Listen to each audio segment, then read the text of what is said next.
The Danish Prime Minister has taken a historic step by personally apologizing to the women of Greenland who were victims of a forced contraception program carried out by Danish authorities in the 1960s and 1970s. In her speech, she stated with sincerity that the only right thing to say today is, sorry. She acknowledged the injustice committed against Greenlandic Inuit women, emphasizing that they suffered simply because of their identity and heritage. This apology marked a major break from the stance of previous Danish leaders, who had long refused to admit responsibility or issue an apology. The program was carried out for decades, and nearly half of Inuit women of childbearing age were fitted with contraceptive devices such as intrauterine devices (IUDs) without their consent.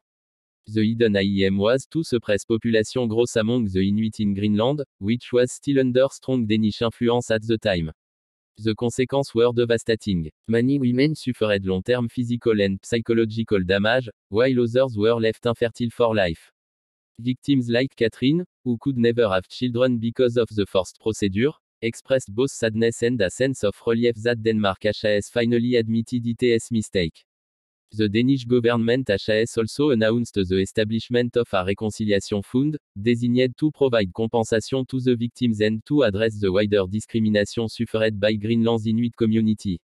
This step is seen as an attempt to heal the wounds of a dark and painful chapter in Danish-Greenlandic relations.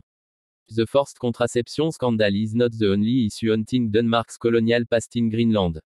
Other abuses, including forced adoption and the removal of Inuit children from their families, are also being re-examined as part of reconciliation efforts. The apology comes at a time when international attention on Greenland has increased. Its vast natural resources and strategic position have drawn interest, with figures like former US President Donald Trump openly expressing a desire to buy the territory. This external pressure has further pushed Denmark to strengthen its relationship with Greenland and confront past wrongs. For the Inuit women who suffered, the apology does not erase the pain, but it represents recognition, justice, and the possibility of healing after decades of silence.